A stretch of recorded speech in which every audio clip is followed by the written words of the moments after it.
Don't feel afraid of your diagnosis. Don't let it discourage you in any form of way. It do not define who you are as a person or your child. On today's episode of It's a Rare Story, I'm interviewing Saida, and she is currently in California, and she was born with multiple rare diseases. Now, Saida, it is so nice to have you on the show today, and I just wanted to ask, what has life been like with everything that you have been born with? It has been very, very challenging and very hard in some ways. And I was born with my genetic disease, my extremely ultra-rare genetic disease called Partial Trisomy AQ Duplication Syndrome. For short, it's Partial Trisomy AQ, and it affects me in all areas and all ways, and it affects me seriously in severely ways, and it caused me to have my multiple chronic disabilities and medical conditions. It also caused me to be medically fragile as well, and it caused me to have to get help in lots of therapy services and medical treatments and services. I have 18 doctors that I work with, and I have different specialty doctors, and I also have 3 sets of primary care doctors that I work with for help. I have therapy services, and my genetic disease caused me to have a lot of challenges of trying to go to school. I'm in college working on getting my associate's degree, and it's been very rough trying to accomplish everything. My genetic disease caused me to have my disabilities. I have cerebral palsy, autism, intellectual disability, the epilepsy, ADHD, apraxia, dyslexia, dyspraxia, dyscalculia, dysgraphia, scoliosis. I also have my RFID, the IBS, GI conditions and struggles, oral dysphagia, and many more other chronic conditions. And I have my other rare diseases such as the apraxia, hidradenitis suppurativa, my neuromuscular diseases, my CMD. I also have my genetic disease, which is the reason why I have everything. And the list go on and on and on. And I have go through a lot of different programs to help me and support resources to help me with everything. And I'm part of 3 different hospitals for care, and they're very helpful with me. I go to the center of excellence to help me care center, and I had a lot of challenges with different medical teams and doctors, and a lot of people didn't really understand me and my situation at all by me having my multiple rare diseases and disabilities and chronic medical conditions. And then some people they wanted me to just be dependent on my mom and not want me to go to school, and then it was very challenging trying to navigate stuff as a medically fragile person. And a lot of people think that just because someone's medically fragile, they think they can't do nothing in life and they can't do nothing no more. And it's not the case at all. People can be medically fragile and do a whole lot of stuff in life, and can go to school, do programs, activities, travel, everything. They just need help. But I get lots of help and everything, and I don't let nothing interfere with me or stop me from doing nothing. And my genetic disease did not define who I am as a person. I define it. Wow, that's a lot. But it is just amazing where you just like find yourself right now, in your journey.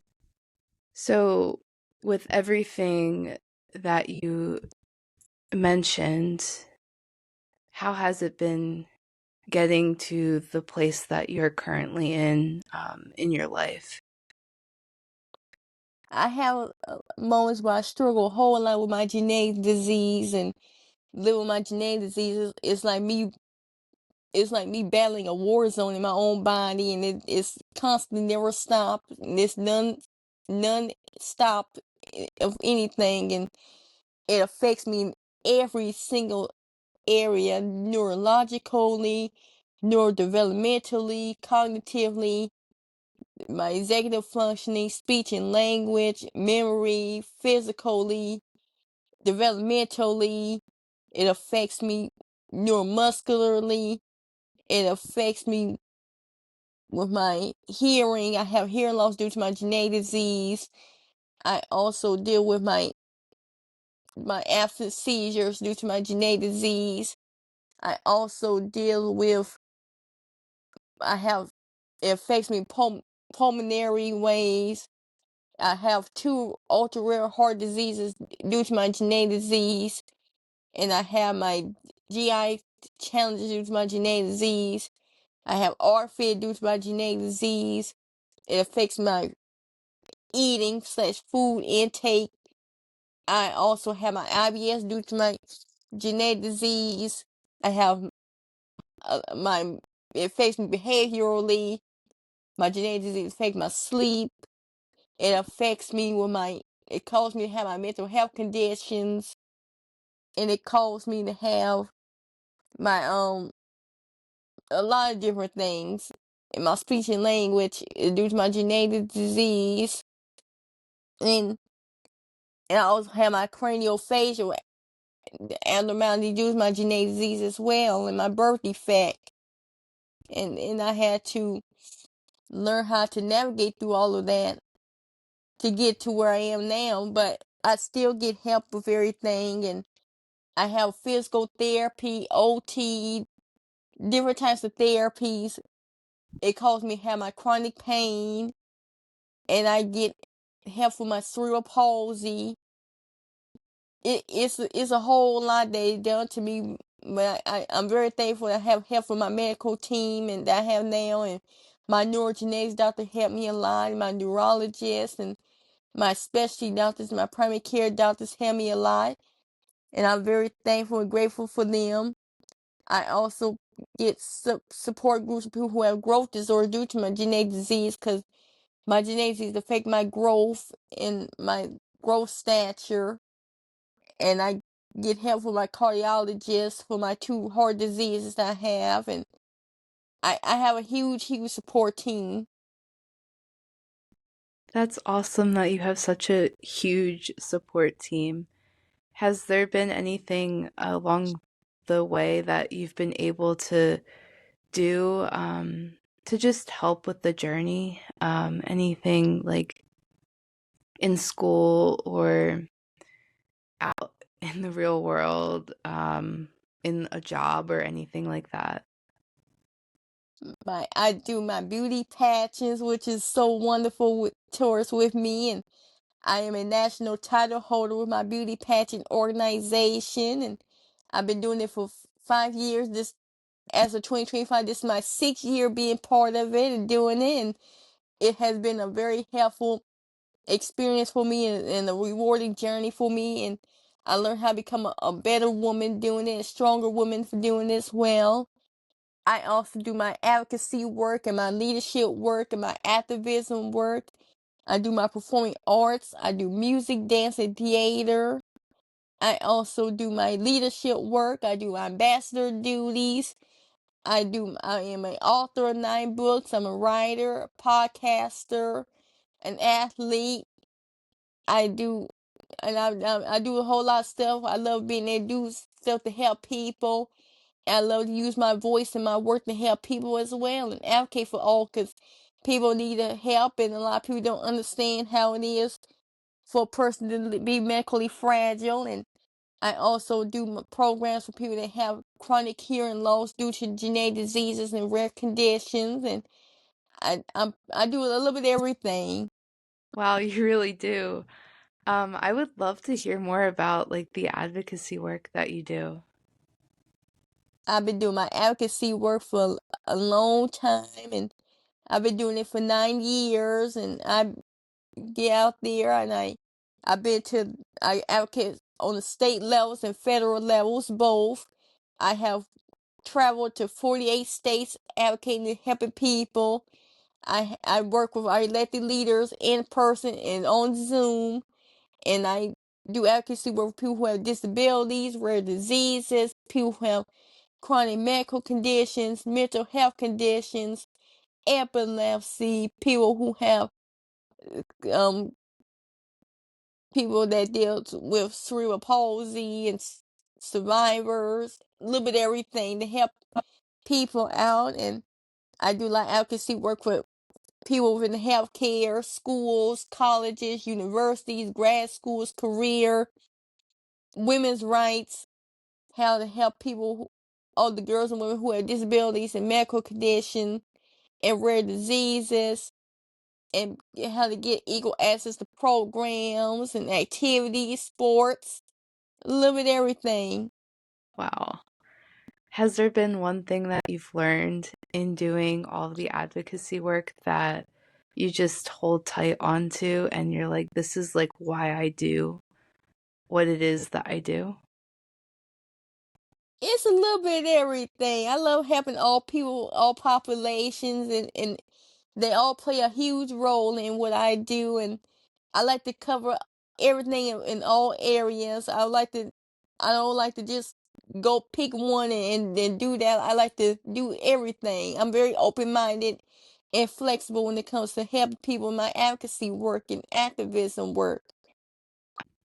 Yeah, so with even the advocacy stuff that you've done, what is something that you love doing that you could not live without?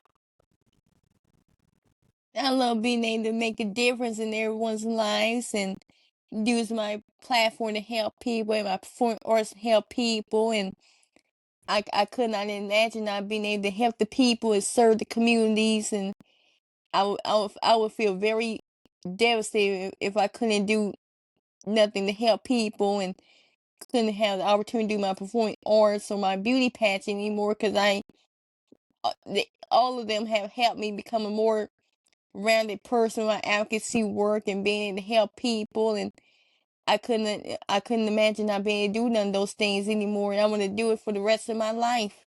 Wow, that's awesome. Why do you love like the beauty pageants and the advocacy work and just helping people so much? My beauty pageant helped me become helped me become a better woman for myself and a more stronger person mentally, emotionally, and physically, and it helped me become more confident in what I do and what I say and what my work ethic is and how I like to help people, and it helped me become a more stronger leader. I learned how to become more outspoken and verbal and everything, and I learned how to communicate better with opportunities and how to talk better, and how to be a strong leader and advocate for the stuff that I work hard in, and it's very important to me. It helped me become stronger mentally, and I learned how to be more open minded and more flexible to stuff, and not being shy and nervous and being afraid to do it. I'm a go getter. I learned a whole lot from it, and I'm very thankful for the opportunity, and I look forward to being able to serve in it more, participate in it more as I get older, and I'm 28 years old, and I will be aging up to the more older women's divisions, and I get to educate them, and I love that I can give the young girls the advice who are joining, the kids the advice and support tips, and help them know what to do and what not to do, and mentor them. And my advocacy work has taught me how there's so many people that needs help, and there's so many other populations of people that need help the most than others, and people need help, especially for the ones who live in small towns and counties. They need support, and I'm here to support them with the disabilities, rare diseases, chronic medical conditions, people who have mental health conditions, and people who also deal with medically fragility as well, because it's not a topic that people like to talk about that much. People like talking about medically fragile stuff and medically complex. Those are two things that's not really even talked about at all or mentioned, and I want to become the person to bring conversation to it, because there's so many people out here that are medically fragile and medically complex, both due to rare diseases and genetic conditions and disabilities, and it's up to us to bring light to it instead of brushing it aside and just ignoring it and not want to talk about it, because that's not going to do nothing. And know it's going to harm more and more people, and people going to be afraid to say that their kids medically fragile or their kids medically complex or they the same way. And if nobody not talking about it, they going to think it's okay to not talk about it. And I want to break the stereotype to talk about it. Wow, that's amazing. I love that you're so passionate about just, breaking that stereotype and just working on helping all that just comes along when someone gets a diagnosis of some sort. How, yeah, like if you have a disability, if you're medically complex, like if you're any of these like different things, it's okay. And that there's things that you can still do with your life. It's not an end of life type of thing. And your story is just, it's so inspiring because there's so many people that they're watching what it is that you're doing, and they are just like, wow, okay, she's doing all of this stuff and she is making a difference in the community, and I can too. And it is so amazing. And my next question is, has there been anything that people have told you, like specifically that you can't do, but today you are doing? Yes, I've been told how I wouldn't been able to do some of my advocacy work that I've done, and I'm out here doing it and doing way more with it. And I've been told I wouldn't been able to do any traveling. I have traveled fully independently to 48 states by myself, and I accomplished being able to travel and do my advocacy work, becoming an athlete. I got my first gold medal at my tournament that I did for floor hockey, and I also got my silver medal as well. And I also have my bronze medals. I also have accomplished getting my first ever national title for my beauty pageant organization after so many people told me I wouldn't be able to get one at all, and I got one. And I've been told I wouldn't be able to get a chance to go to school, and I'm in college. I may not be able to do the whole big college experience, but I'm in it, which is that's the main thing. I'm in it, and I'm working towards getting my degree so I can go to university, get my career. Wow, that is so cool. That's amazing that like you've been able to do all these like different things, and like you said, you're not like at you're not at a university doing like the whole experience, but like you are still able to go to college and get that education. And that like it's amazing. And like I have no words because it can be very challenging just navigating whatever the challenges are, and then even like knowing how to navigate getting different services, and even knowing like what services are available in your location. And yeah, like it's incredible. And I'm so happy that you've been able to find ways to just overcome some of the challenges that you have experienced. Thank you. But I just want to like ask, like, what what do you see your future being? Like, do you have a goal, or several goals for what it is that you wish to achieve? My goal is to have the opportunity to have my own. I would like to have my own organization so people with disabilities and rare diseases and and chronic medical conditions and mental health conditions for people could join and have supports, and they can all I can have different activities offered. I can have the support groups program and the young adult programs, older adult programs, the women's and girls program, and a lot of different programs to help people so that every community can feel they have the best support that they need, and they can stay and be a part of a member for however long they want. And I would not charge anyone any money to join. They can join free of charge. I just want to be able to help people, and it don't cost no money to help people.